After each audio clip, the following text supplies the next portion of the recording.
Avez-vous l'impression que le monde va de plus en plus vite, mais que vous êtes de plus en plus bloqué? Vous avez travaillé dur, essayé de bien faire, cherché à vous améliorer, mais la prospérité que vous désirez tant semble s'éloigner de plus en plus. Tu n'es pas seul. Des milliers de personnes sont aujourd'hui confrontées aux mêmes difficultés. L'anxiété financière, l'insécurité, la pression, la frustration de ne pas voir de résultats, la peur de l'avenir et une lassitude silencieuse qui ne disparaît ni avec l'argent, ni avec les diplômes, ni avec les efforts humains. Mais, et si je vous disais que Jésus a parlé directement de cela? Et si je vous disais que ce même Jésus qui guérissait les malades, multipliait le pain et ouvrait les yeux des aveugles, nous a aussi laissé des enseignements clairs, pratiques et puissants sur la manière de vivre pleinement sa vie prospère, non seulement dans l'âme mais aussi sur terre? Ce n'est pas une simple vidéo, ceci est un appel, un guide spirituel.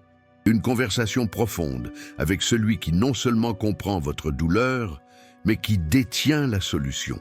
Au cours de ce voyage, je vous révélerai 15 enseignements de Jésus pour une prospérité véritable en 2026, non pas fondée sur des formules humaines, mais sur des principes éternels. Et le meilleur dans tout ça, ce qui compte, ce n'est pas la quantité de biens que vous possédez, mais la personne qui est au centre de votre vie. Préparez-vous à entendre des vérités que personne ne vous a peut-être jamais dites. Des vérités qui guérissent cette transformation. Et ils vous montreront ce qu'est la véritable prospérité. Cela ne commence pas entre vos mains. Cela commence dans votre cœur. Avant de poursuivre, je vous invite à faire quelque chose qui puisse faire la différence. Abonnez-vous à la chaîne et activez les notifications pour ne manquer aucun contenu susceptible de changer votre vision de la vie et votre façon de la vivre avec un but précis. Et laissez cette phrase en commentaire. Jésus, apprends-moi à prospérer comme tu le souhaites. Écrivez-le avec foi, car ce simple acte peut être le germe d'une véritable transformation. Et vous contribuerez également à ce que ce message atteigne davantage de personnes qui ont besoin d'espoir et de soutien spirituel aujourd'hui. 1. Tout commence par le cœur, là où se trouve ton trésor. Jésus n'a pas commencé son enseignement en parlant d'argent ou de stratégie pour réussir matériellement. Il est allé plus loin, plus directement, il est allé à la source de toute chose, le cœur. Dans l'un de ses messages les plus transformateurs, il a dit « Car là où est ton trésor, là aussi sera ton cœur ». Matthieu 6, 21. Imaginez la scène, une foule assise à flanc de colline. Certains étaient de pêcheurs, d'autres agriculteurs. Des pharisiens se tenaient là, l'air sévère, tandis que d'autres étaient venus par simple curiosité. Tous menaient des vies différentes, mais partageaient le même besoin, comprendre ce qui compte vraiment. Jésus regarde cette foule, et au lieu de leur promettre des richesses rapides, il les amène à réfléchir à quelque chose que personne d'autre ne pouvait voir, le lieu secret de son âme. « Où est votre trésor ?» leur demande-t-il avec cette phrase pleine de vérité. Et il ne parlait pas seulement de pièces de monnaie ou de possessions. Jésus parlait de ce qui occupe le plus vos pensées, de ce qui capte votre attention, de ce qui vous inquiète en secret, de ce qui vous passionne, de ce que vous craignez de perdre. Voilà votre trésor. Et Jésus nous dit quelque chose de très clair. Ton cœur suivra toujours ton trésor. Autrement dit, si votre trésor réside dans les biens matériels, vous vivrez dans la crainte de les perdre. Si votre trésor réside dans les apparences, vous serez esclave de votre image. Si votre trésor réside dans l'approbation d'autrui, vous serez prisonnier de l'anxiété.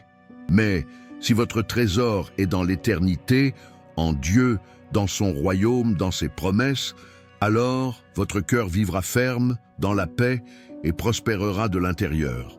Jésus savait que la véritable prospérité ne commence pas par la possession, mais par la générosité être. C'est pourquoi, en 2026, avant de penser aux revenus, aux opportunités ou aux réussites, Jésus vous invite à examiner la partie la plus profonde de vous-même. Qu'est-ce qui compte vraiment pour vous? Qu'est-ce que vous aimez le plus? Que recherchez-vous désespérément? Car c'est là, dans ce lieu invisible, que tout commence. Beaucoup, au temps de Jésus, accumulaient des richesses, construisaient des granges, comptaient des pièces d'argent, mais leur cœur était vide, blessé, tourmenté. Jésus ne condamnait pas l'argent en soi, mais l'idolâtrie qu'il suscite. Il ne s'opposait pas à la possession de biens matériels, mais au fait de les placer au-dessus de Dieu. Par conséquent, cet enseignement n'est pas seulement un avertissement, c'est une carte qui vous guide vers une vie abondante, sans anxiété, sans culpabilité, sans chaîne. Jésus ne veut pas seulement s'occuper de vos finances, il veut transformer votre cœur. Car là où se trouve ton trésor, se trouveront aussi ton âme, ton identité, ton avenir. Et si vous décidez de confier vos trésors à Dieu, alors rien ni personne ne pourra vous voler la prospérité qu'il a préparée pour vous. 2. Vous ne pouvez servir deux maîtres, Dieu ou l'argent. Jésus enseignait à une époque où l'argent était un symbole de pouvoir, de statut social et de sécurité. Beaucoup pensaient que la véritable prospérité se mesurait à l'aune des possessions. Plus on possédait de bétail, de terres et d'or, plus on s'estimait heureux. Mais Jésus est venu renverser cette logique. Lors du célèbre sermon sur la montagne, au milieu d'une foule assoiffée d'espoir et de direction, Jésus a énoncé une vérité qui bouleverse encore les cœurs aujourd'hui. Nul ne peut servir deux maîtres, car ou il haïra l'un et aimera l'autre, ou bien il estimera l'un et méprisera l'autre. On ne peut servir à la fois Dieu et l'argent. Matthieu 6, 24. Jésus ne parlait pas de manière symbolique. Il évoquait une réalité spirituelle concrète, car il savait que l'argent n'est pas qu'un outil. Il peut aussi devenir un maître, et un seigneur exige l'obéissance. Jésus nous a donné un avertissement. Le cœur humain ne peut diviser sa loyauté. Vous pouvez travailler, épargner, investir, là n'est pas le problème. Le problème survient lorsque l'argent cesse d'être un moyen et devient une fin en soi. Lorsque vous ne prenez plus de décisions fondées sur des principes, mais sur le profit. Lorsque vous n'aimez plus les gens, mais que vous les utilisez. Lorsque vous ne faites plus confiance à Dieu, mais à votre compte en banque. Jésus, avec autorité et compassion, nous a montré que le véritable danger n'est pas de posséder de l'argent, mais être esclave de l'argent. Et cela peut arriver aussi bien à un chef d'entreprise qu'à un particulier. Car ce n'est pas la quantité de biens que l'on possède qui compte, mais la façon dont ces biens nous contrôlent. Jésus a utilisé un mot fort, « Monsieur ». Car tout ce qui régit votre vie devient votre maître. Si l'argent est votre maître, vous vivrez dans l'anxiété, la peur et la compétition. Mais si votre Seigneur est Dieu, vous vivrez dans la confiance, la paix et un but précis. Il est impossible de servir les deux à la fois, car lorsque l'argent l'emporte sur la voie de Dieu, les décisions se corrompent. Les mensonges sont justifiés, les valeurs bafouées et les gens souffrent. Jésus n'est pas venu proposer une religion vide de sens. Il est venu enseigner le chemin de la liberté. Et pour être véritablement prospère, il faut choisissez votre Seigneur. Imaginez un homme ayant deux employeurs. L'un lui dit « Faites ceci demain matin ». L'autre répond « Non, faites le contraire ». À qui obéira-t-il ? Si vous essayez de satisfaire les deux, vous finirez frustré et tiraillé. C'est le lot de celui qui veut servir Dieu, mais qui reste attaché à l'argent comme véritable source de sécurité. Jésus ne veut pas que vous viviez divisé. Il veut que tu vives gratuit, concentré, plein. Et cette liberté commence par un choix courageux. Qui servirez-vous en 2026 ? Si vous choisissez de placer Dieu au centre de votre vie, l'argent cessera d'être un tyran et deviendra un allié précieux. Car lorsque vous servez Dieu en premier, tout s'harmonise. 3. La règle d'or, donnée pour recevoir Jésus, enseignait quelque chose qui allait à l'encontre de tout ce que le monde avait cru jusqu'alors et qui reste difficile à accepter aujourd'hui. Donnez et l'on vous donnera.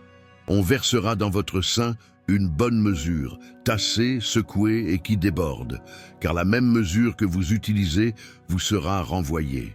Lucas 6, 38. Ce verset n'est pas qu'une simple promesse, c'est une loi spirituelle, une qui ne dépend ni du temps, ni du pays, ni de l'économie. C'est tout aussi vrai au 1er siècle qu'en 2026. Jésus révélait un principe que beaucoup ne comprenaient pas. La prospérité ne commence pas lorsque vous recevez, mais lorsque vous décidez de donner. Mais donner quoi? Il ne s'agit pas seulement d'argent. Jésus parlait de quelque chose de bien plus profond. Donner de l'amour, pardonner, faire preuve de compassion, laisser faire le temps, faire preuve de générosité. Imaginez une personne qui traverse la vie les poings serrés, rien ne lui échappe. Elle accumule tout ce qu'elle possède, protège chaque centime, s'accroche à chaque objet et ne fait confiance à personne. Elle peut sembler avoir beaucoup, mais en réalité, elle vit dans la peur. Elle vit dans la pauvreté intérieure. Imaginez maintenant une autre personne, les mains ouvertes. Elle partage le peu qu'elle possède. Elle écoute les autres. Elle aide quand personne d'autre ne le fait. Elle sourit, elle réconforte. Elle donne sans rien attendre en retour. Jésus dit, cette personne va recevoir. Et pas n'importe quoi. Elle va recevoir en abondance. Car celui qui donne ne finit pas par avoir moins. Celui qui donne ouvre un canal entre le ciel et la terre. Celui qui donne devient le reflet du cœur de Dieu, et Dieu ne reste jamais impayé. Jésus nous invite à vivre par la foi. Et donner est l'un des actes de foi les plus exigeants et les plus puissants qui soient. Car donner quand tout va bien est facile, mais donner quand il semble qu'il n'y en ait pas assez, c'est ça la confiance. Et cette confiance, Dieu l'honore. On retrouve ce principe à de nombreuses reprises dans la Bible. Souvenez-vous de la veuve de Sarepta qui n'avait qu'une poignée de farine et un peu d'huile, mais elle donna d'abord à Élie et sa maison ne fut plus jamais vide. 1 Roi 17. Ou pensez au garçon qui donna ses 5 pains et ses 2 poissons, et Jésus nourrit une foule avec ce qu'il offrit. Jean 6. Dans les 2 cas, la multiplication est intervenue après la livraison. Voilà le cœur de cet enseignement de Jésus. Il ne dit pas « donnez pour devenir riche ». Il dit « ayez confiance, soyez généreux, soyez libres, et vous verrez ce que mon Père peut faire ». En 2026, si vous souhaitez vraiment prospérer, commencez ici. Pas avec un investissement financier, pas avec un plan d'affaires, mais avec une décision spirituelle, vivre une vie de dévouement. Donnez même si cela semble peu, donnez même si personne ne vous apprécie. Donnez, car c'est le langage du royaume. Et avec la même mesure que vous utilisez pour mesurer, elle vous sera mesurée. Mais le Dieu qui multiplie ne mesure pas comme les hommes. Il donne une bonne mesure, bien tassée, secouée et débordante. Si l'un de ces enseignements a touché votre cœur jusqu'à présent, prenez un instant pour avoir foi et écrivez dans les commentaires « Je suis prêt à connaître la prospérité qui vient de Dieu ». Et si vous ne l'avez pas déjà fait, abonnez-vous maintenant vers la chaîne. Ici, nous partageons du contenu qui non seulement informe, mais transforme. Car lorsque vous appliquez les paroles de Jésus, votre vie commence à changer de l'intérieur. 4. Cherchez d'abord le royaume, et tout le reste vous sera donné par la suite. Les personnes qui entouraient Jésus pendant ses enseignements n'étaient pas si différentes de nous. Elles avaient des soucis, des rêves, des factures à payer, des enfants à nourrir, des espoirs déçus et des jours où elles se sentaient accablées par le poids de la vie.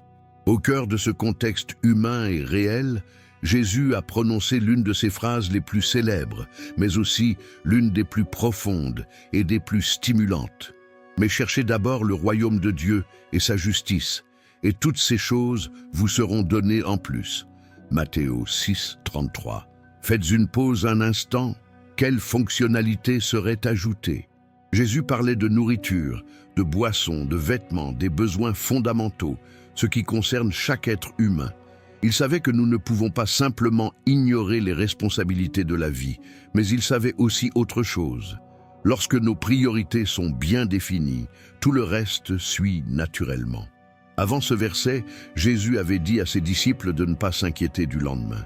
Il leur rappela comment Dieu nourrit les oiseaux du ciel, qui ne sèment ni ne moissonnent, et la façon dont il habille les lys des champs, plus beaux que le roi Salomon lui-même, dans toute sa gloire.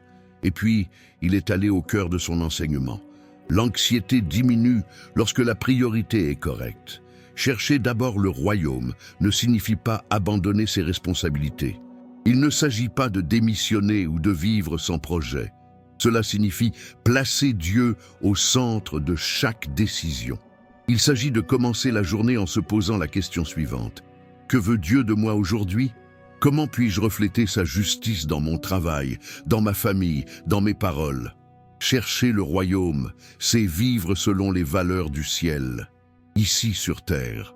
C'est choisir la vérité quand mentir vous donnerait un avantage. Il s'agit d'être honnête, même quand personne ne regarde. C'est bénir quand les autres maudissent. C'est semer la paix là où règne le conflit. Et Jésus promet que lorsque cette recherche deviendra votre priorité, ce dont vous avez besoin vous trouvera. Vous le remarquez, il n'est pas dit « cherchez tout, puis cherchez Dieu ». Cherchez Dieu et tout le reste suivra. Telle est la logique du royaume. C'est comme un agriculteur qui prépare d'abord le sol, sème avec foi et prend soin de chaque pouce. Et puis, sans que je puisse y faire quoi que ce soit, la pluie arrive, le soleil brille et les fruits poussent. La vie avec Dieu est pareille.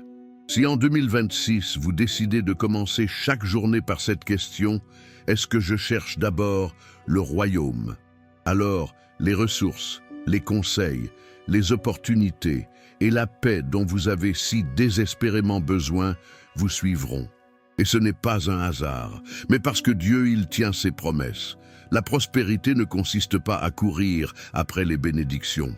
Prospérer, c'est courir vers le royaume. Et voyez comment les bénédictions vous poursuivent. 5. Le miracle du contentement. Moins, c'est plus Jésus était entouré de gens qui, comme nous aujourd'hui, vivaient dans l'inquiétude pour l'avenir, submergés par le présent et avides de toujours plus de revenus, plus de sécurité, plus de reconnaissance.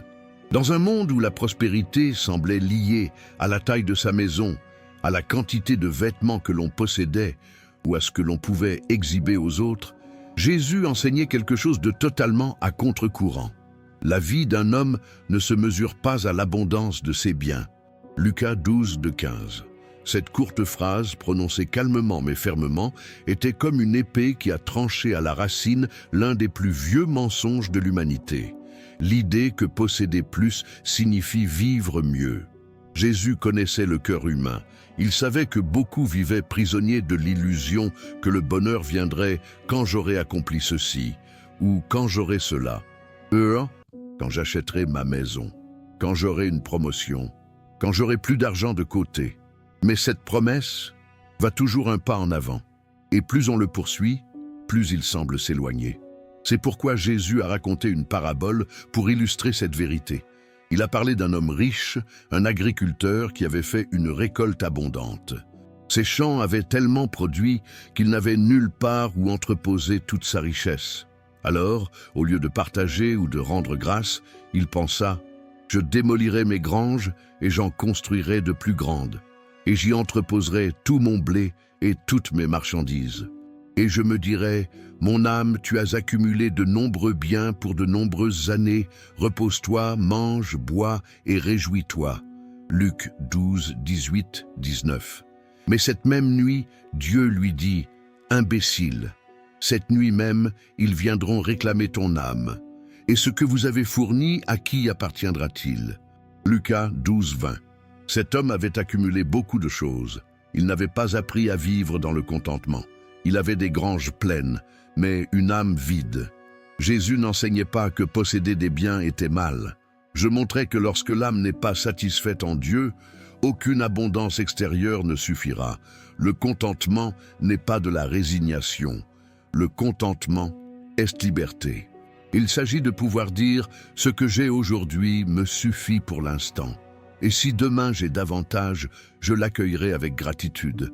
Mais je ne vivrai pas prisonnier de l'angoisse de ce que je n'ai pas encore. » Jésus voulait que ses disciples apprennent à voir la valeur des petites choses.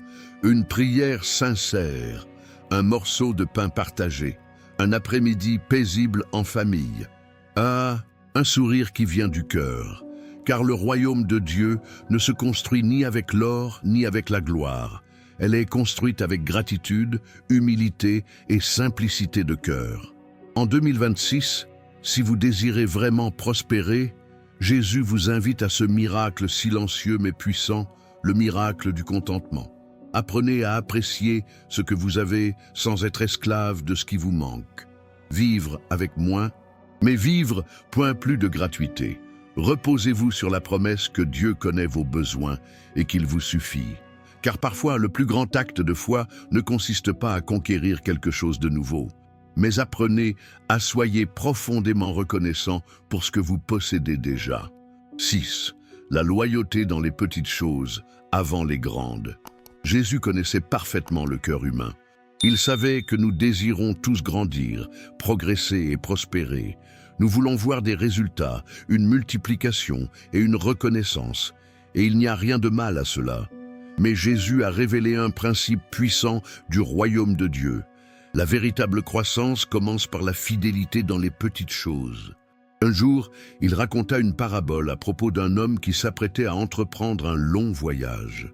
Avant de partir, il appela 3 de ses serviteurs et leur confia des talents d'un montant différent, une unité monétaire précieuse à l'époque. Au premier, il donna 5 talents, au deuxième 2, au troisième 1, à chacun selon ses capacités. De Matthéo 25, 15. Jésus a employé cette expression de manière très intentionnelle. Tous ne reçoivent pas la même chose, mais tous reçoivent quelque chose. Et ce qui compte, ce n'est pas la quantité de biens que vous possédez, mais que faites-vous de ce que vous avez? Le maître partit. Et les serviteurs se mirent à l'œuvre. Celui qui en a reçu 5 a négocié, a travaillé et en a gagné 5 de plus. Celui qui en avait reçu 2 fit de même et doubla sa part. Mais celui qui avait reçu un talent eut peur. Il n'en fit rien. Il alla creuser un trou et y cacha son talent. À son retour, l'homme exigea des explications. Et la réponse était claire. « Bien joué, bon et fidèle serviteur. Tu as été fidèle en peu de temps. Je te confierai beaucoup de choses. Entre dans la joie de ton maître. » Matthieu 25, 21. Mais le troisième, il le traita de serviteur méchant et paresseux, non pas parce qu'il avait perdu de l'argent, mais parce que ne rien faire avec ce que j'avais. Cette histoire ne se résume pas à l'argent. Il s'agit de responsabilité, obéissance et loyauté. Jésus enseignait que chaque personne reçoit quelque chose de Dieu, un cadeau, une opportunité, une compétence, une porte ouverte. Et la loyauté ne se mesure pas aux résultats visibles, mais à l'attitude avec laquelle vous utilisez ce qui vous a été donné. Nombreux sont ceux qui espèrent en prospérer en 2026. Mais la question est, êtes-vous fidèle aujourd'hui à ce que vous possédez déjà? Gérez-vous bien votre temps? Gérez-vous votre travail avec excellence? Êtes-vous honnête avec votre argent, même s'il ne s'agit pas de grandes sommes? Semez-vous l'amour dans votre famille, même lorsque vous êtes fatigué? Et Jésus n'a pas dit « Tu as réussi dans beaucoup de choses ». Il a dit « Tu as été fidèle sur une courte période ». Car dans le royaume de Dieu, les petites choses ne sont pas insignifiantes. C'est une preuve, une porte, une préparation pour le plus grand. Et le plus beau dans cet enseignement, c'est que nous avons tous les mêmes chances d'être fidèles. Peu importe que vous ayez reçu 5 talents ou un seul, ce qui compte, c'est ta fidélité à ce que tu as reçu. N'attendez pas d'avoir plus de richesses pour commencer à honorer Dieu. Commencez aujourd'hui avec ce que vous avez. Faites-le avec joie, faites-le avec dévouement. Et Dieu se chargera d'ouvrir les prochaines portes. Pourquoi promotion dans le royaume? Cela ne vient ni de la comparaison, ni de la compétition. Cela découle de la loyauté. 7. Le pouvoir de gérer avec sagesse Jésus n'est pas seulement venu guérir les malades et prêcher le pardon. Il a aussi parlé, et longuement, d'un sujet essentiel dans la vie de chacun, l'administration. Et pas n'importe quelle administration, mais la gestion sage et responsable de ce qui nous a été confié. Dans l'Évangile selon Luc, chapitre 16, Jésus raconte une parabole surprenante. Elle est connue sous le nom de la parabole de l'intendant malhonnête. Mais même si le personnage principal commet des erreurs, Jésus utilise cette histoire pour nous enseigner l'importance d'utiliser judicieusement ce que nous avons tant que nous l'avons. L'histoire commence ainsi. Un homme riche avait un intendant. Un jour, il apprit que son intendant gaspillait ses biens. Il le convoqua donc et lui dit « Qu'est-ce que j'entends dire à ton sujet? Rends compte de ta gestion, car tu n'es plus en mesure d'être gestionnaire. Luc 16, 2. Le directeur, sachant qu'il allait perdre son emploi, commença à réfléchir. « Je ne peux pas creuser. J'ai honte de mendier. Que vais-je faire ?» Alors il eut une idée. Il alla voir les débiteurs de son maître et leur offrit des réductions sur leurs dettes pour s'attirer leur faveur. Ainsi, s'il était licencié, il aurait au moins un endroit où aller et quelqu'un sur qui compter. Cependant, Jésus n'a pas fait l'éloge de leur malhonnêteté. Ce que Jésus louerait son rusé, sa capacité à penser avec une vision de l'avenir. Et puis, il a dit quelque chose qui nous choque encore aujourd'hui. Celui qui est fidèle en peu de choses l'est aussi en beaucoup. Et celui qui est injuste dans les petites choses l'est aussi dans les grandes. Lucas 16, 10. Jésus révélait un principe fondamental du royaume. La façon dont vous gérez les petites choses montre si vous êtes capable de gérer les grandes. Nombreux sont ceux qui prient pour la prospérité. Ils demandent plus de ressources, plus d'opportunités, plus d'abondance. Mais Jésus nous pose une question claire. Utilisez-vous judicieusement ce que vous possédez déjà? Gérer son argent, ce n'est pas seulement le compter, c'est donner un sens à chaque décision. Comment utilisez-vous votre temps? Consacrez-vous votre énergie à ce qui vous fait vraiment grandir? Votre argent reflète-t-il vos valeurs ou vos impulsions? Vos paroles construisent-elles ou détruisent-elles? Jésus a poursuivi avec une déclaration encore plus directe. Si vous n'avez pas été fidèle dans la gestion des richesses injustes, qui te confiera la vérité? Luc 16, 11. Ici, richesse injuste ne signifie pas argent sale, mais le richesse temporaire de cette vie. Jésus dit, si vous ne savez pas gérer les choses matérielles, comment allez-vous recevoir les choses spirituelles? Car dans le royaume de Dieu, l'argent en est la preuve, ce n'est pas un prix. Et ceux qui la gèrent avec sagesse, honnêteté et détermination, ce sont ceux-là qui se verront confier de plus grandes responsabilités. Jésus recherche des intendants fidèles, des hommes et des femmes qui ne gaspillent pas les ressources, qui ne vivent pas uniquement pour dépenser ou accumuler, mais vivre, avoir un impact, servir et multiplier ce qu'ils ont reçu. Et voici une belle vérité, une bonne gestion ouvre toujours des portes. D'ouvrir des portes sur terre, car les gens font confiance à ceux qui sont intègres. Cela ouvre des portes au ciel, car Dieu honore ceux qui prennent soin de ce qu'il met entre leurs mains. En 2026, si vous souhaitez vivre dans une véritable prospérité, Jésus vous adresse cette invitation. Gérez bien ce que vous possédez déjà, car si vous le faites, il prendra soin de ce que vous n'avez pas encore. Avez-vous le sentiment que ces enseignements ne sont pas le fruit du hasard? C'est parce que Dieu parle directement à votre cœur. Alors, agissez dès maintenant. Écrivez dans les commentaires « Jésus, je veux appliquer tes principes dans ma vie ». Et si ce message bénit déjà votre chemin, partagez cette vidéo avec quelqu'un dont vous savez qu'il en a besoin. Car lorsque vous partagez la lumière, vous la multipliez aussi. 8. Le travail n'est pas une punition, c'est une bénédiction. Lorsque Jésus parcourait les villages, traversait les villes et prêchait dans les synagogues, les gens ne venaient pas seulement chercher des miracles. Beaucoup venaient chercher des réponses sur la manière de vivre, sur la manière de plaire à Dieu, et aussi sur comment trouver un sens au quotidien. Surtout dans un domaine qui occupe une place importante dans nos vies, le travail. Pour certains religieux de son époque, le travail manuel était considéré comme indigne de lui. Les érudits de la loi s'enorgueillissaient de ne pas s'abaisser à des travaux physiques. Mais Jésus a œuvré. Avant de commencer son ministère public, Jésus était charpentier, ce n'était pas un hasard. Pendant des années, probablement de son adolescence jusqu'à ses 30 ans, il a travaillé le bois, les clous, les outils et a fourni un travail physique intense. Il se salissait les mains, connaissait la fatigue de la journée et livrait des pièces à des clients exigeants. Il était un homme fait de Dieu et il n'avait pas honte de travailler. Cela à lui seul nous apprend quelque chose de puissant. Le travail n'est pas une malédiction, c'est une bénédiction. Dieu lui-même a œuvré lors de la création. En 6 jours, il a formé l'univers, façonné la terre, conçu les cieux et créé l'humanité. Et le 7e jour, il se reposa. Non pas parce qu'il était épuisé, mais pour nous enseigner l'équilibre entre l'effort et le repos.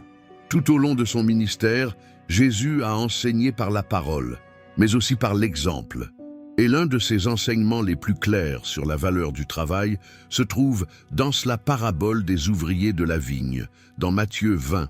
Un vigneron sortit tôt un matin pour embaucher des ouvriers pour son vignoble. Il accepta de les payer 1 denier par jour. Puis il ressortit à 9 heures du matin, à midi, à 3 heures, et même à 5 heures de l'après-midi, presque en fin de journée, et continua d'embaucher des ouvriers. À la fin de la journée, il réunit tout le monde et leur paya la même somme, 1 denier. Certains murmuraient « Ce n'est pas juste.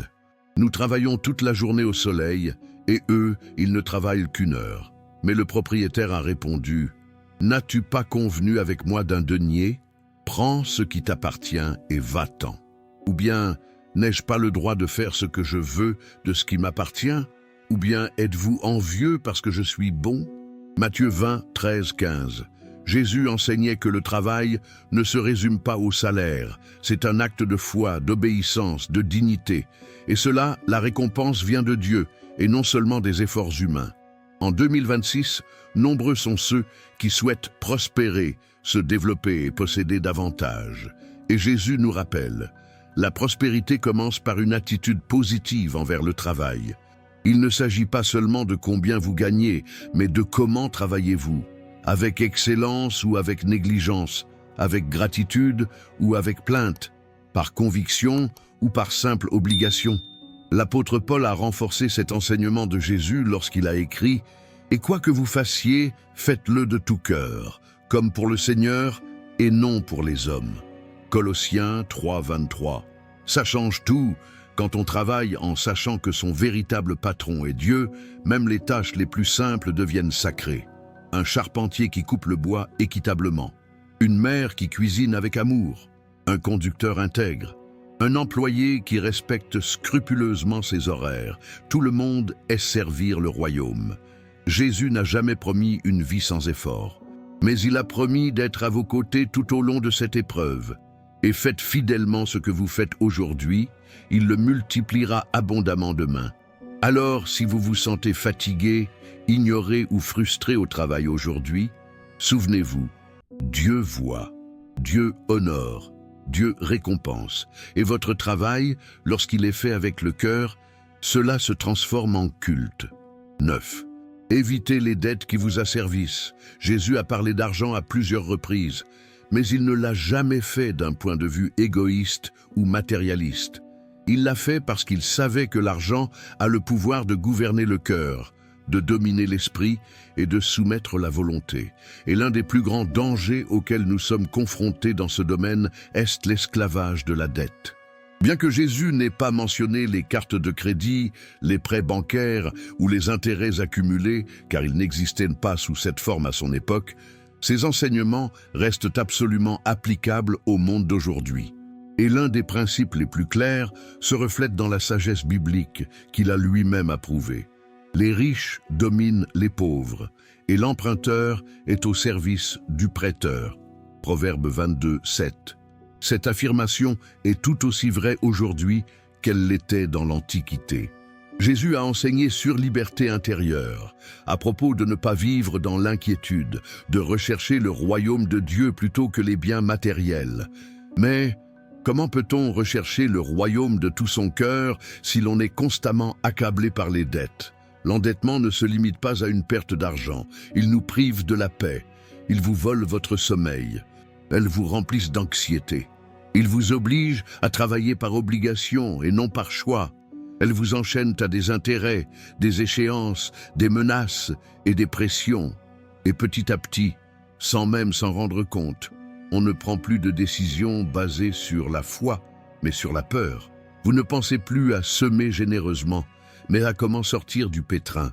Et le pire, c'est que vous cessez d'écouter la voix de Dieu, parce que votre esprit est rempli de chiffres, de paiements, de retards et d'avertissements. Jésus nous aime gratuits. Et cette liberté s'étend également au domaine financier. Il ne condamne pas l'usage responsable de l'argent. Au contraire, il nous a appris à l'utiliser avec sagesse.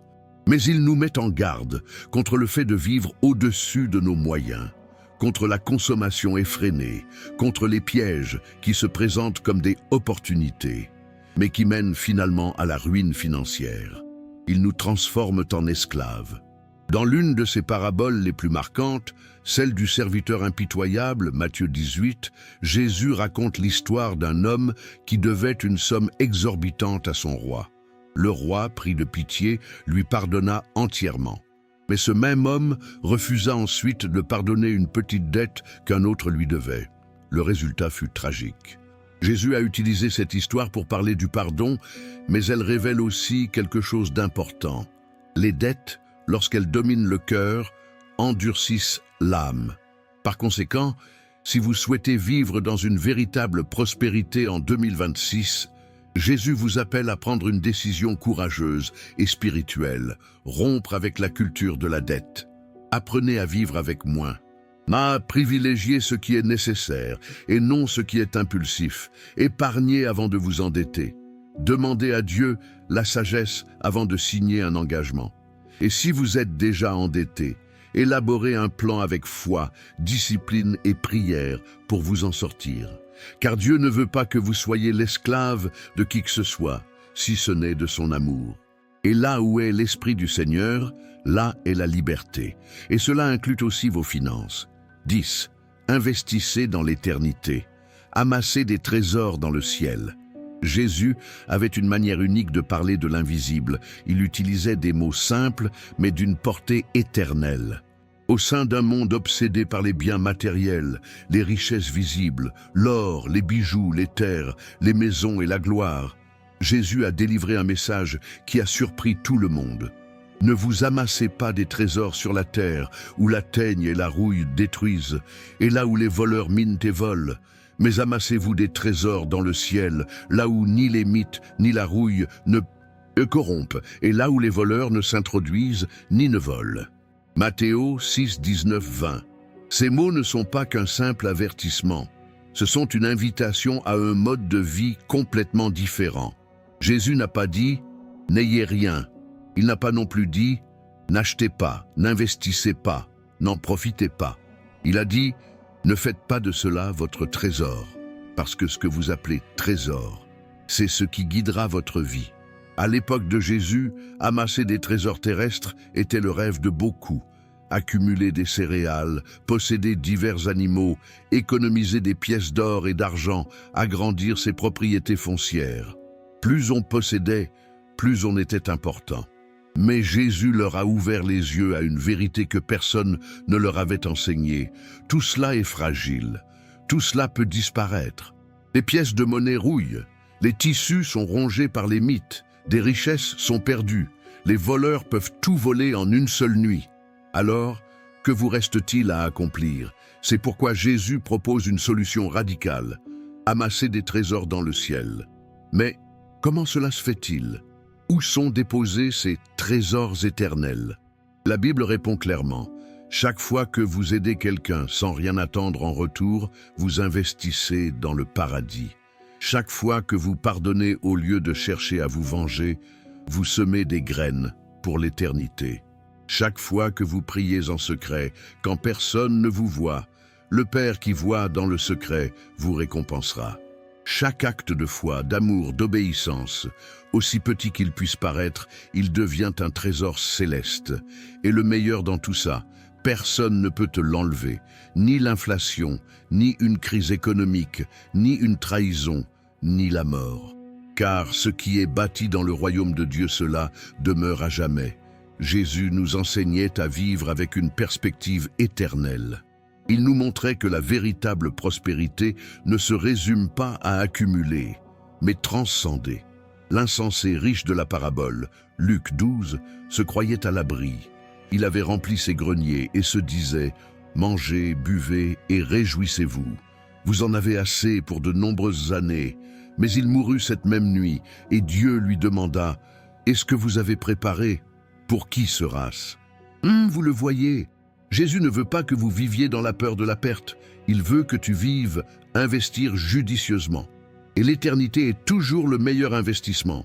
En 2026, si vous souhaitez vraiment prospérer, ne consacrez pas toute votre énergie uniquement aux choses terrestres. Construisez en montant tout en descendant. Prenez soin de votre âme. L'amour sans réserve. Son, semez la foi même dans les larmes. Donnez généreusement, servez avec passion. Car un jour, lorsque tu te tiendras devant Dieu, vous découvrirez que tout ce que vous avez fait avec amour sur terre ont été transformés en trésors éternels au ciel. 11. La foi déplace les montagnes et ferme aussi les portes. Jésus n'a pas enseigné la foi comme une théorie. Il n'a pas parlé de croire comme de quelque chose d'abstrait, d'émotionnel ou de symbolique. Pour lui, la foi était une réalité. La foi était une force vivante, un canal par lequel l'impossible devenait possible. Et chaque fois qu'il parlait de foi, ce n'était pas seulement pour motiver, c'était pour transformer notre façon de voir et d'affronter la vie. Un jour, après être descendu du mont de la transfiguration, Jésus trouva ses disciples entourés d'une foule dans une situation tendue. Un père avait amené son fils, possédé par un esprit muet qui le secouait violemment, et les disciples étaient incapables de le délivrer. Alors Jésus intervint, et après avoir libéré l'enfant d'un geste autoritaire, il prononça des paroles qui bouleversèrent tous les présents. « Si vous aviez la foi aussi petite qu'une graine de moutarde, vous diriez à cette montagne, « Va d'ici à là », et il y allait, et rien ne vous sera impossible. » Matthéo 17, 20. Cet enseignement était direct, clair et révolutionnaire. Jésus n'a pas dit qu'il leur fallait une foi immense. Non, il a dit qu'avec la foi, la taille d'une graine, vous pourriez déplacer une montagne entière. Et pourquoi a-t-il utilisé de la moutarde? Parce que c'est l'une des plus petites graines qui existent, mais une fois plantée, elle pousse avec vigueur. Jésus enseignait qu'il n'est pas nécessaire d'avoir une foi immense pour voir des miracles. Tout ce dont vous avez besoin, c'est de la foi, authentique, dynamique, courageuse et concentrée. La foi qui déplace les montagnes n'est pas celle qui se contente de répéter de jolies phrases. C'est celui qui il agit, même quand tout semble fermé. C'est celui qui il continue d'y croire, même en l'absence de signes. C'est celui qui il ose prier, déclarer, aller de l'avant, même s'il tremble intérieurement. Et Jésus en a fait l'expérience. Chaque miracle qu'il a accompli, de la multiplication des pains à la résurrection de Lazare, était motivé par une foi absolue dans le Père. Foi portes ouvertes, cet argent ne peut pas être ouvert. Foi abattre les murs, ce que la force humaine ne peut atteindre.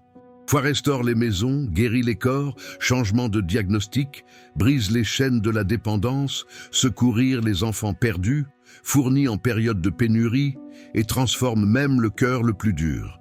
Et surtout, la foi plaît à Dieu.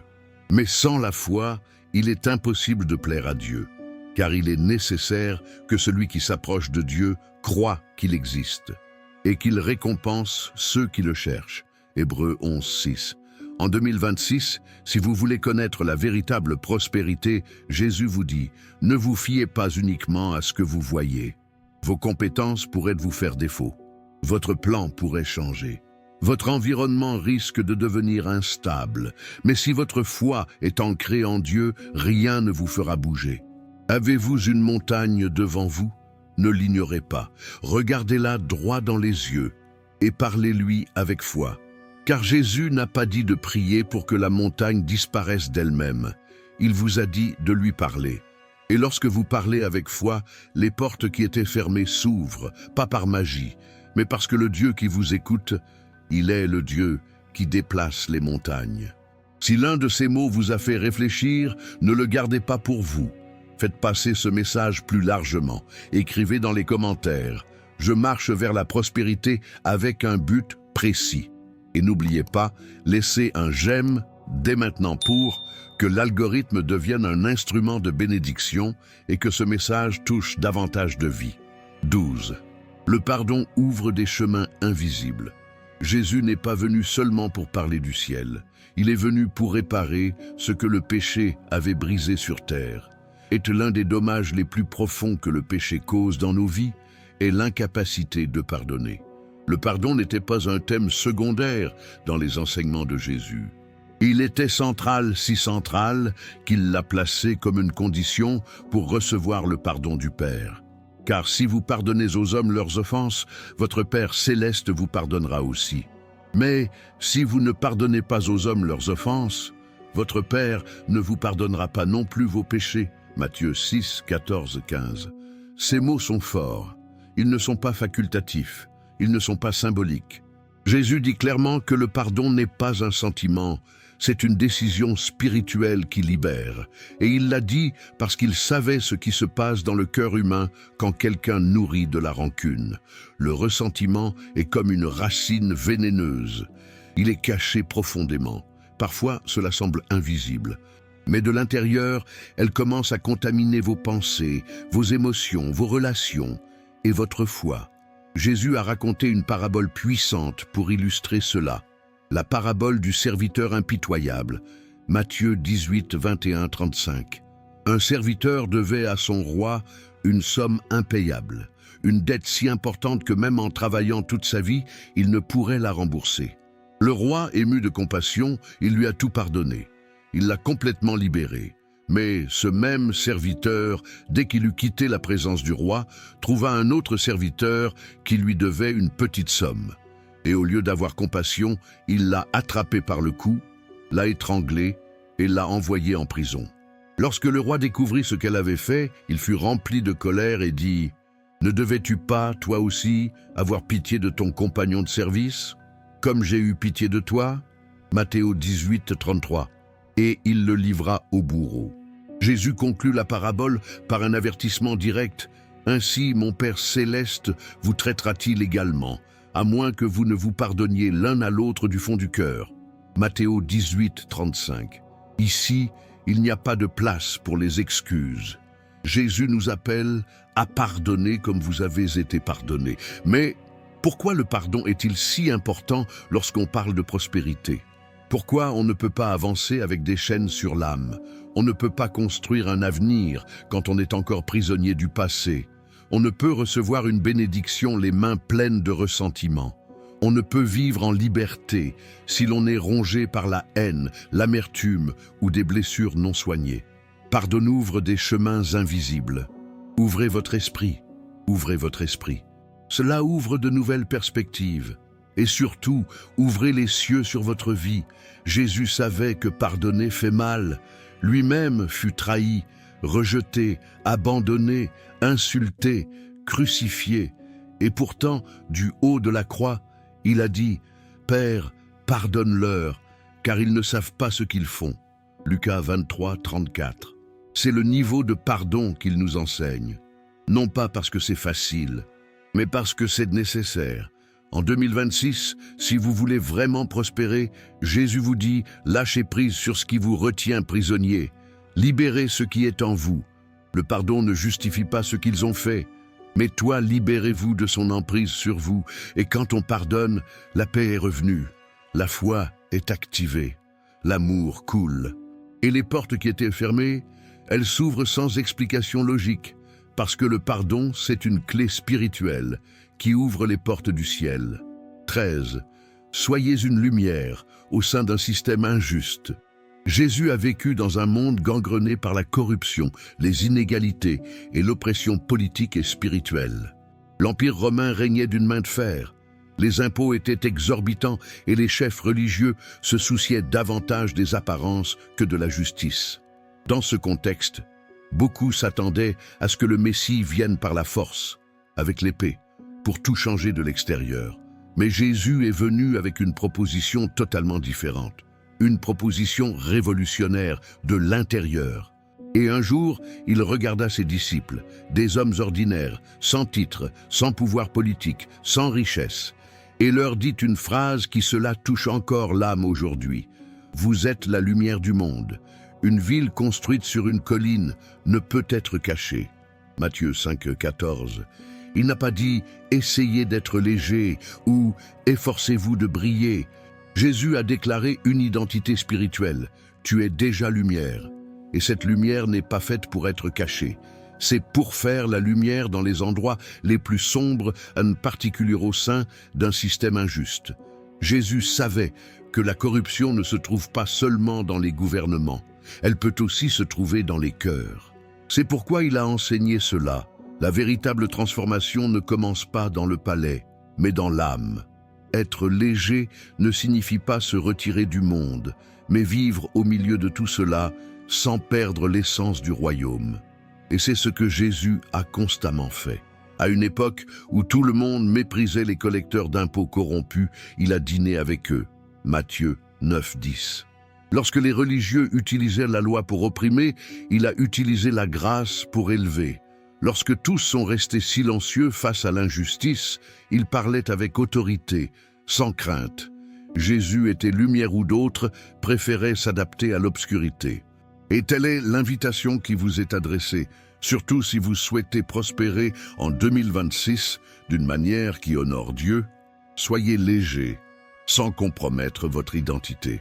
Travaillez-vous dans un environnement corrompu? Soyez honnête. Vivez-vous parmi des gens qui mentent, trichent et volent? Donnez l'exemple. Êtes-vous confronté à des systèmes injustes? Ne les laissez pas vous corrompre. Personne ne se soucie donc de ce qui est juste. Malgré tout, faites ce qui est juste. Pourquoi la lumière n'a pas besoin d'autorisation pour briller? Il suffit qu'elle soit allumée. Jésus a été clair. Que ta lumière brille ainsi devant les hommes, afin qu'ils voient vos bonnes œuvres et glorifiez votre Père qui est dans les cieux. Matthieu 5:16. Votre façon de vivre peut être la plus puissante des prédications. Un acte d'honnêteté peut ouvrir plus de portes que 1000 discours. Un mot de vérité peut faire s'écrouler un édifice de mensonges. Un cœur pur peut être plus déstabilisant qu'une armée entière. Parce que la lumière, il ne discute pas avec les ténèbres, simplement l'expulse. En 2026, le système ne deviendra pas plus juste de lui-même. Mais si vous choisissez de vivre selon les valeurs du royaume, justice, vérité, compassion, intégrité, donc vous serez une ville sur une montagne, impossible à ignorer. Et c'est cela que signifie prospérer. Parce que quand tu brilles pour moi, non seulement tu éclaires ton propre chemin, mais tu guides aussi les autres vers la lumière. 14. La prière qui change les destins. S'il y a une chose que Jésus faisait constamment, outre la prédication, la guérison, la multiplication ou l'enseignement, c'était bien prier. Et il ne l'a pas fait comme un simple rituel vide de sens. Et il ne le faisait pas seulement lorsqu'il avait des ennuis. Jésus, il priait parce qu'il vivait en communion avec le Père. Et j'ai compris que rien de véritablement éternel ne se produit sans prière. Dans les évangiles, nous voyons à maintes reprises comment Jésus se retirait des foules pour être seul avec Dieu. Il pria au petit matin, Marc 1:35. Il pria sur les montagnes, Luc 6:12. Avant chaque décision importante, je priais. Il a prié avant de choisir ses disciples. Il a prié avant de marcher sur l'eau. Il a prié avant de se tourner vers la croix. Et à Gethsémani, au moment le plus sombre et le plus décisif de sa vie, alors que son âme était profondément angoissée, Jésus n'a pas conçu de plan. Or, Père, si tu le veux, éloigne de moi cette coupe. Toutefois, que ce ne soit pas ma volonté, mais la tienne qui soit faite. Lucas 22:42. Là, dans ce jardin silencieux et tendu, reposait le destin de l'humanité. Elle fut scellée par une prière. Et savez-vous ce qui est le plus choquant? Jésus n'a pas enseigné la prière depuis une chair dorée. Il priait car il savait qu'il était le canal direct de la puissance, de la guidance et de la providence. C'est pourquoi, lorsque les disciples lui dirent « Seigneur, apprends-nous à prier », Jésus ne leur a pas donné de formule magique. Il leur a donné un modèle d'intimité avec le Père. Notre Père qui est aux cieux. Matthéo 6:9. Et dans ce modèle, il a enseigné quelque chose de puissant. Celui-là prie avec confiance. Père. Celui-là prie avec révérence. Que ton nom soit sanctifié.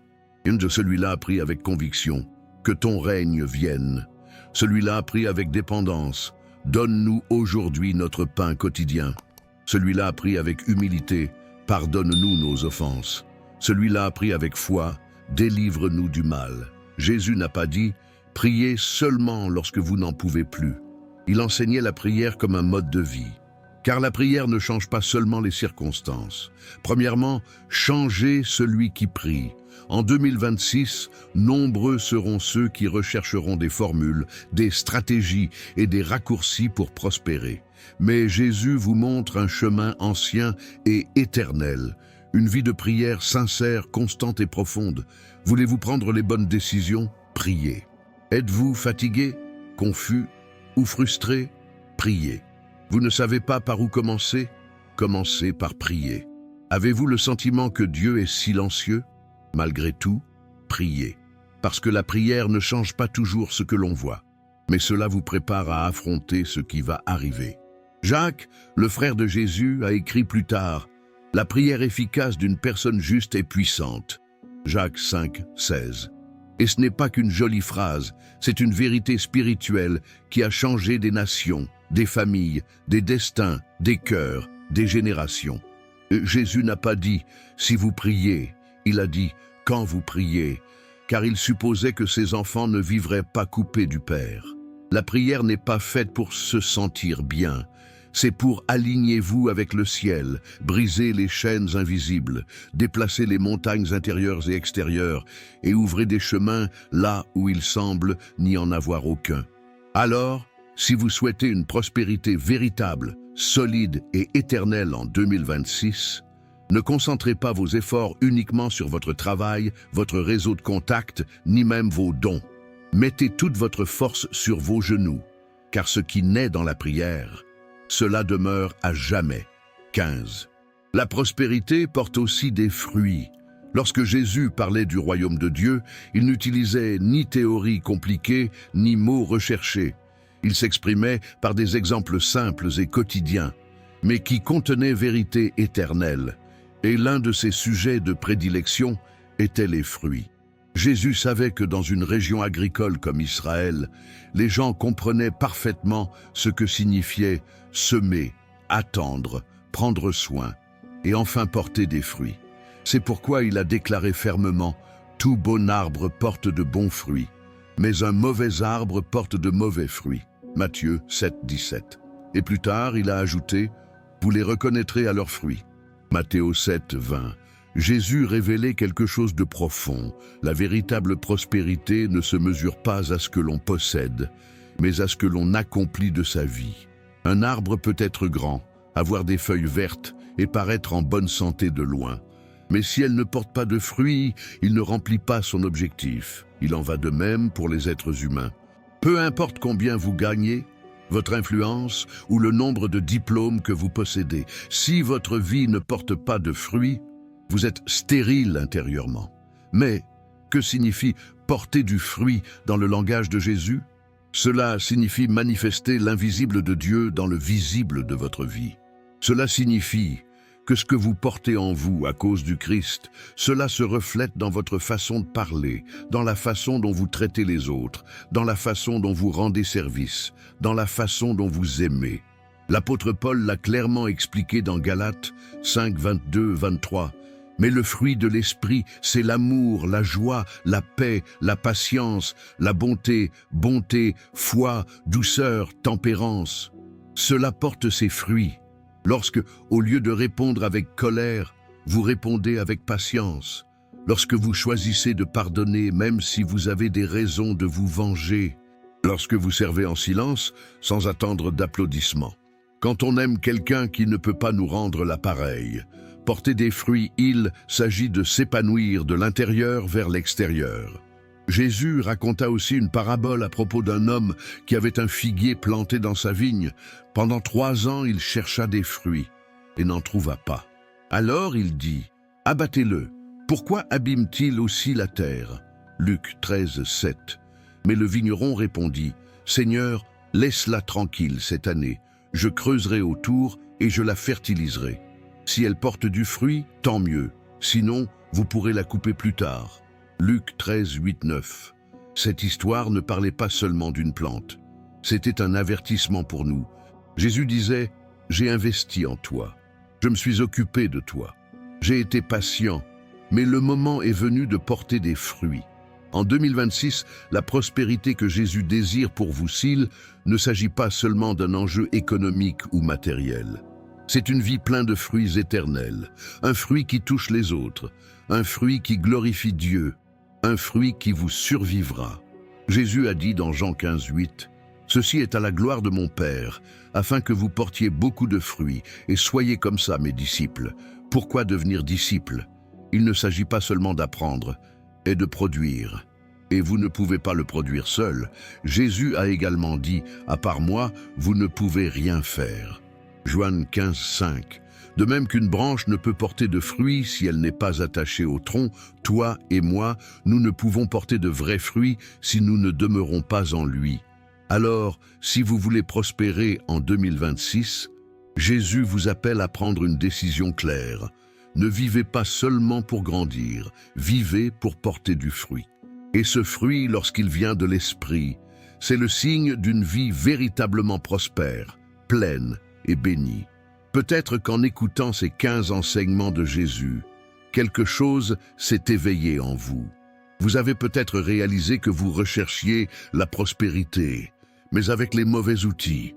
Vous avez couru après l'argent, la reconnaissance, la sécurité, mais malgré tout, vous ressentez toujours un vide que rien ne peut combler. Et ce n'est pas que vous soyez faible, ce n'est pas que vous n'ayez pas essayé. Le système dans lequel nous avons grandi nous a appris à courir après les choses, lorsque Jésus nous a appelés à principe de semis. Maintenant, vous savez, la véritable prospérité ne commence pas par un compte bancaire, mais avec un cœur aligné sur le royaume de Dieu. Peu importe si vous avez échoué, peu importe le nombre de fois où vous avez essayé sans succès. Jésus continue, les bras ouverts, non seulement pour sauver votre âme, mais aussi pour vous apprendre à vivre pleinement. Ces enseignements ne sont pas de la théorie, ce sont des clés. Et si vous décidez de les appliquer une par une, avec foi, persévérance et humilité, vous verrez que les portes commencent à s'ouvrir. Portes intérieures, portes extérieures, portes dont vous ignoriez même l'existence. Alors ne quittez pas cette vidéo comme si de rien n'était. Pourquoi? C'était une graine divine. Et si vous prenez soin de cette graine, 2026 ne sera pas une année comme les autres.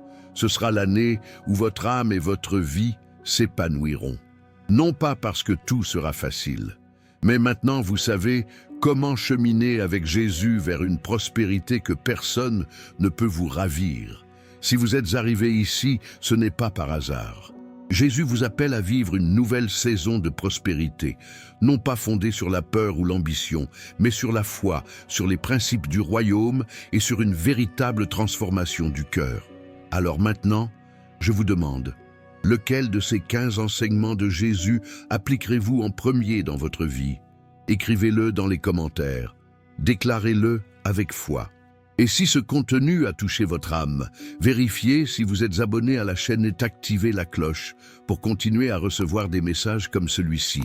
Et surtout, partagez cette vidéo avec quelqu'un qui a besoin d'un conseil. Vous pouvez être le canal que Dieu utilise pour susciter l'espoir dans une autre vie.